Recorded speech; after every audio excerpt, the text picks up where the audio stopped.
नूरे वहदत साबिर पाक episode number 1। अगर video अच्छी लगे तो हमारे फेसबुक पेज को फॉलो करें। चलिए दोस्तों, वीडियो को शुरू करते हैं। पेश खबरी हजरत अली अहमद साबिर कलियरी रजी अल्लाहु अन्हु। इससे पहले कि आपकी हयात मुबारका का जिक्र किया जाए, आपके मुताल्लिक हजरात बुजुर्गान कराम से जो पेश खबरी सादिर हुई हैं वो लिखी जाती है।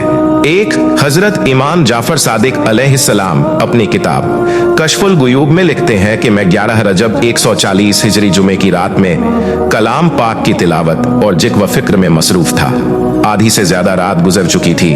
आदत के खिलाफ नींद आने लगी। मैंने बहुत कोशिश की कि आदत के मुताबिक वज़ाइफ खत्म कर लूं, मगर नाकाम रहा। आखिर सो गया और आलम रोडिया यानी ख्वाब में अजीबो गरीब राज देखे।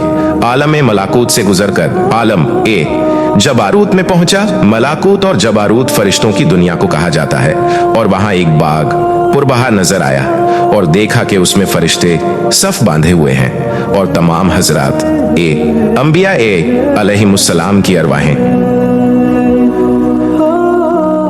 तमाम औलिया नासूत यानी फानी दुनिया से जा चुके थे, मौजूद हैं। अजीबो गरीब मुकाशफात का जुहूर हो रहा था, यानी भेद खुल रहे थे। उसी वक्त हजरत अनस बिन मालिक रजी अल्लाह ने मेरे पास आकर फरमाया कि हजरत सरवर आलम सल्लल्लाहु अलैहि वसल्लम तुम्हारा इंतजार कर रहे हैं। मैं उनके साथ चल दिया। आगे चलकर देखता हूँ कि एक खेमा यकदान मरवारी इस्तादा है, यानी एक मोती नुमा खेमा मौजूद है और उसके अंदर एक तख्त पर हजरत मोहम्मद मुस्तफ़ा सल्लल्लाहु अलैहि वसल्लम रौनक अफरोज हैं और 11 हजरात अहले बैत और सहाबा कराम रजी अल्लाह तशरीफ फरमा है। खादिम को देखकर सरकार दो आलम सल्लल्लाहु अलैहि वसल्लम ने इरशाद फरमाया कि ए बेटे, 3 दिन बाद तू भी हमारे पास आ जाएगा। मैं चाहता हूं कि इस आलम जबारूत में जो तुमने देखा है उसका हाल आलम नासूत में लिख कर आओ। आपका इरशाद सुनकर मैं आदाब बजा लाया और बैठने का इरादा किया कि हुजूर मोहम्मद मुस्तफ़ा सल्लल्लाहु अलैहि वसल्लम ने मुझे तख्त मुबारक के सामने बैठने का हुक्म फरमाया। हर तरफ महफिल सजी हुई थी। इतने में मैंने देखा कि 2 रूहें आगे पीछे चली आ रही हैं। वो तख्ते अक़दस के सामने आकर रुकी। जो रूह पाक आगे थी वो इल्मास की मिसल यानी सफेद नूरानी थी, और जो पीछे थी वो याकूत की मिसल। याकूत एक सुर्ख कीमती पत्थर को कहा जाता है, यानी सुर्ख रोशन थी। पहली रूह को हुजूर अक़दस सल्लल्लाहु अलैहि वसल्लम ने कुछ अल्फाज मलाकृती जुबान में इरशाद फरमाकर दाहिने जानू मुबारक पर जगह दी।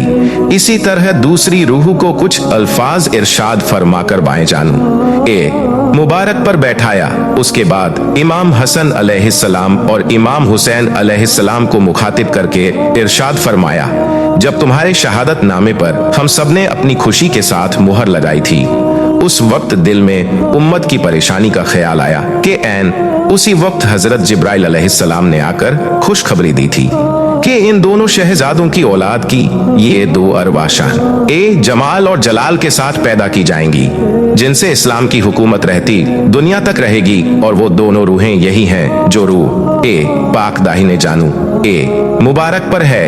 इनका मुकाम फना फिर रसूल है और ये मर्तबा नबुव्वत कहलाता है। नबुव्वत की शान रहम है और उसका जाहिर में मर्तबा गौस पाक रजी अल्लाह और कुतबे आलम होगा। उसको मेरे जिस्म से ताल्लुक है और उससे हिदायत अजीम का जुहूर होगा। दूसरी रूह मुबारक जो बाएं जानू पर है, उसका जुहूर गौस पाक के बाद होगा। उसका नाम मखदूम अलाउद्दीन अली अहमद साबिर रजी अल्लाह होगा।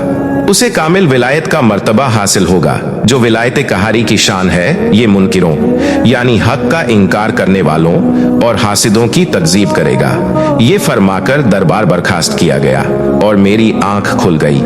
2 हजरत शेख अब्दुल कादिर जिलानी रजी अल्लाह अपनी किताब कुर्बतुल वहदत में लिखते हैं, एक रात उन्हें आलमे जबारूत में हजरत फातिमा जहरा सलामुल्लाह अलैहा ने इरशाद फरमाया कि ए बेटे, अल्लाह रब्बुल इज्जत ने हसन रजी अल्लाह और हुसैन रजी अल्लाह के बदले में तुमको और दूसरे मखदूम अलाउद्दीन अली अहमद साबिर को मुझे अता फरमाया है, और करीब है कि वो अब्दुल वहाब रहमतुल्लाह और अब्दुल रहीम के यहाँ जो तेरी औलाद में से हैं के घर पैदा होगा।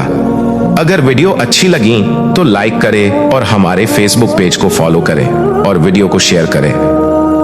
मिलते एपिसोड 2 में, जब तक के लिए अल्लाह हाफिज दोस्तों।